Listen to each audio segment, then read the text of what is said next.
Well, a warm hello to all my lovely viewers and subscribers. Today's book review is on this one right here. So There Remains a Sabbath Rest for the People of God by John English Lee. And here you can see right there, so biblical, theological, and historical defense of Sabbath rest as a creation ordinance. So what in the world does that mean? So there's this little debate. So it's sort of like the Sabbatarian debate.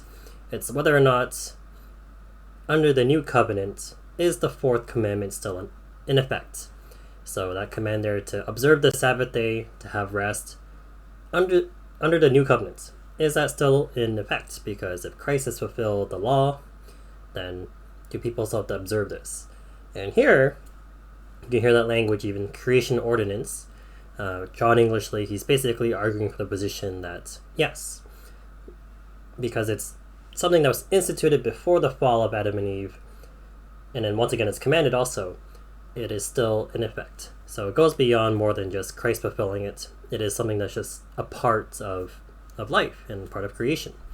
So you can think of like marriage, you can think of work.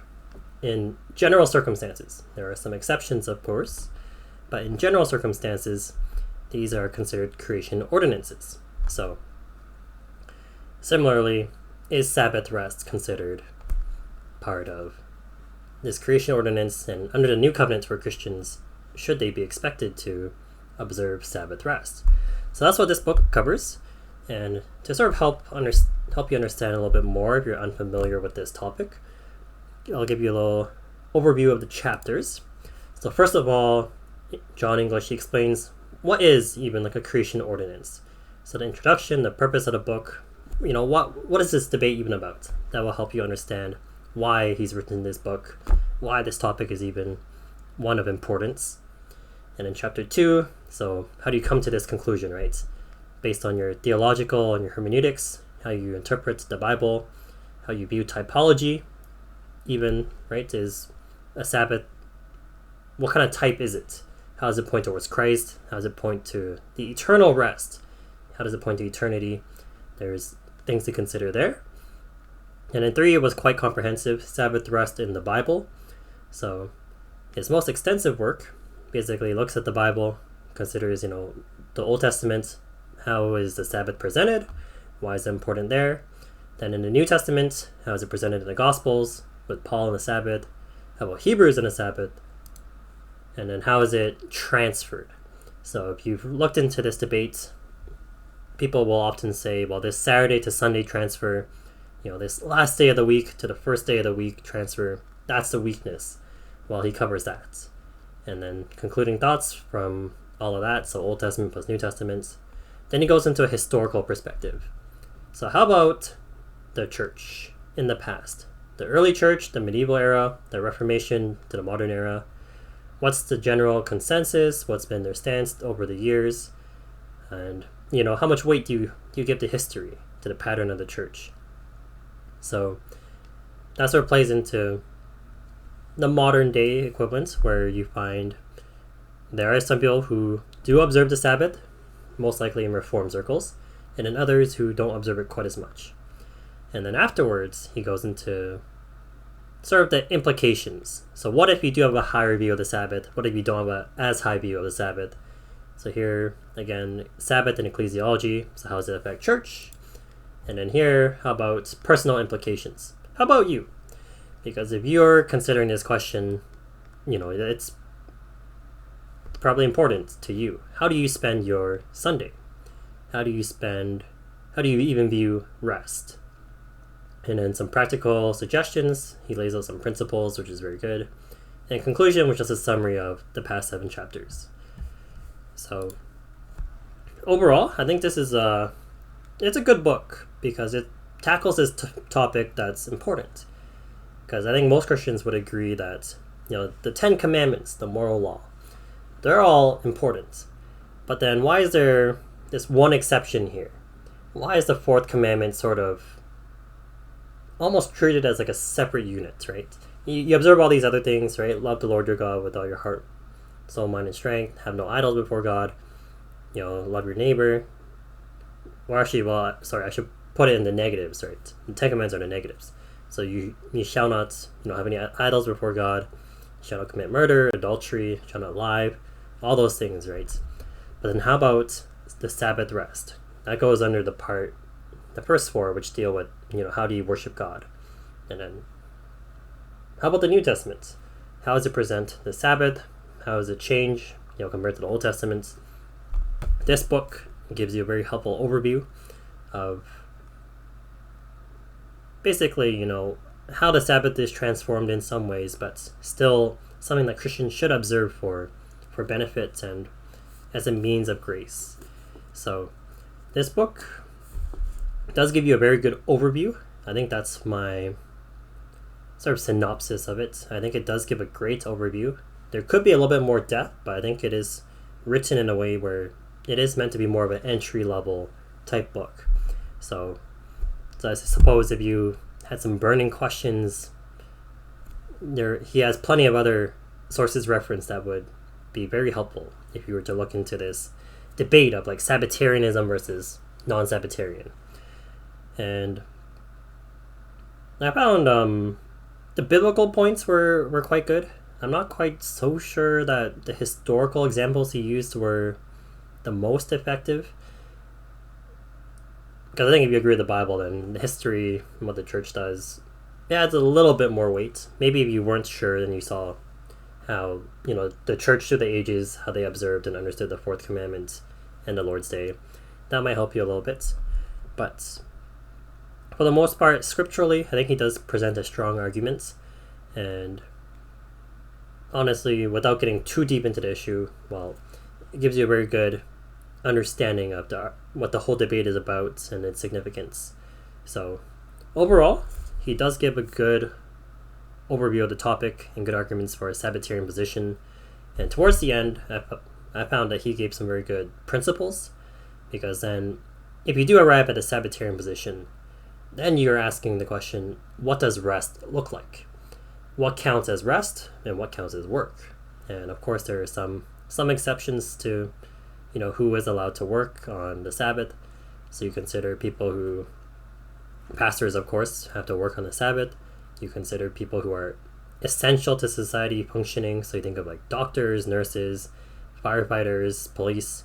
So things that are essential or even acts of mercy, those are permissible on the Sabbath. But even from there, then you still have the principle of, there is that principle of you work 6 days and you rest for one. So then what happens, right, if that balance is thrown off? How do you find that extra 1 day of rest? And again, that question of what is the rest that's mandated? Is it just, I go to church and then I've checked off that box and then now I'm free to just do whatever I want? So I think that's where the history part actually is quite useful. He does say that throughout history, people, you might even say the Puritans condemned idleness and laziness, slothfulness. But here, how the crux of it too is, right, how do you find physical rest and how do you find spiritual rest? And that sort of looks different from each person. Because if you work like a very labor-intensive job, then maybe, resting on the Lord's Day would look like, abstaining from physical activity. Whereas if you don't work like a very physical job, let's say you're like a pastor and you're in the books the whole week, then maybe on your day off, physical activity is actually a restful thing. But what is important is having the two combined, physical rest and spiritual rest. It's not just like a separation of two, like 1 day's a physical rest here and then I spiritually rest maybe on 1 day or on a couple different days throughout the week. But the way that they did observe the Sabbath and the Lord's Day is a combined and total rest. There's a physical element to it, and there's a spiritual element as well. So that's why they do connect the fourth commandment to church attendance. So of course you could go too far. You could be a legalist about it and say you're not resting if you're not showing up to both services on the Lord's Day. That'd be like too far, right? But then at the same time, you don't want to swing too far the other side and say, well, I'm just not going to attend church, right? I can rest, but I'm not going to attend church. So the balance there, right? You do want to say that church attendance is especially important essential even, because that's the day where God's people have gathered to worship and to rest, to fellowship together. How does that even affect one's view, right? If you view how you view church, like corporate gathering, and also that future picture in heaven, where you do have all of God's people gathered together for what? For an eternal rest and also for eternal worship. You're there to worship God. So he does lay out some very good principles too in that last section before the conclusion. What does rest look like? What is leisure? And what is sort of like work? How do you escape like this workaholic mentality? So overall, great book for getting, your feet wet into this topic. And also it is important because for 10 Commandments, can you really just take one out and just say this one doesn't matter? So what does Sabbath rest look like? My only complaints, however, for this book is there were some typos that were quite evident. So I did catch a couple in the earlier bits where you look at it and you're just like, there's no way some of these typos should have made it through. They shouldn't have. The other complaint is the ink is a bit like it. I don't know what it is, but it rubs off. I don't know if you can see clearly there, but you can see a bit of smudging there. That was just from a highlighter. So I just happened to put a little bit too close to the printed text, and then it smudged a bit. I also have sweaty hands sometimes, so when I was turning the page and I left my finger on the page itself for slightly too long, it would smudge and the ink would start coming off. So I don't know what kind of ink they chose to use. This is Founders Press, so I don't know. Something with their ink was not too great. But it's not a long read. It's 247 pages. Honestly, you could finish this in like maybe 3 or something hours. I say that not because I'm a fast reader, but because it's actually not that much text on the page. So if you look at like a page this size, normally you expect it to just be like just full, like all the way through, but the margins are kind of wide, so the amount of words per page is actually very little. So you can actually get through this quite quickly. Maybe not 3 hours, but a day or two, 3 or 4. It's a good amount of time to throw in onto an important topic, right? How are you going to spend your Sundays? How are you going to find rest?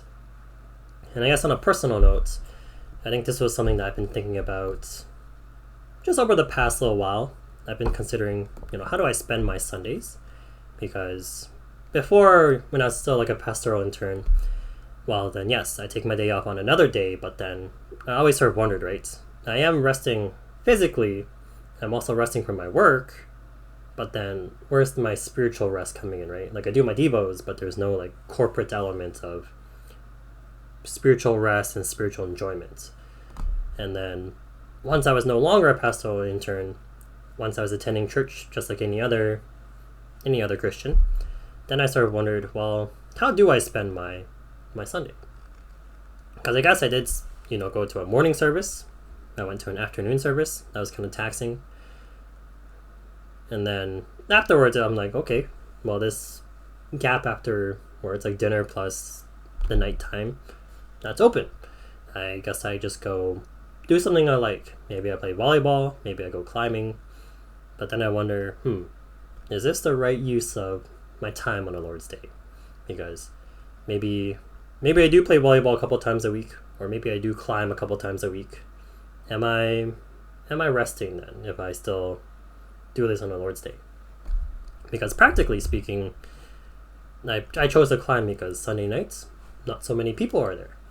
Or, volleyball, it's convenient nearby, so I'll go play. But is it the right way for me to spend the Lord's Day?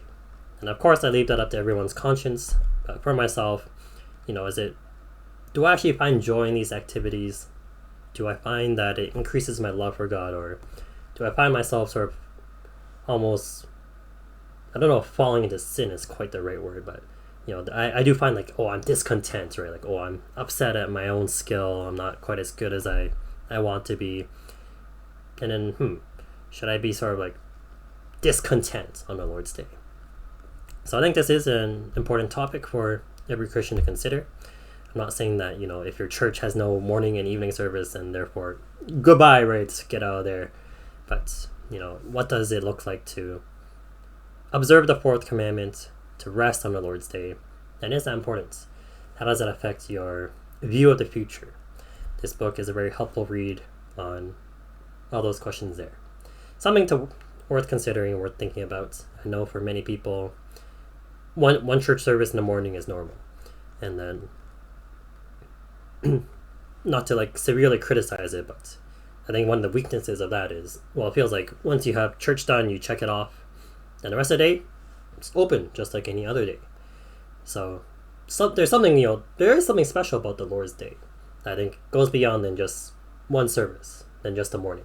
But it should sort of capture the whole day. One whole day of worship.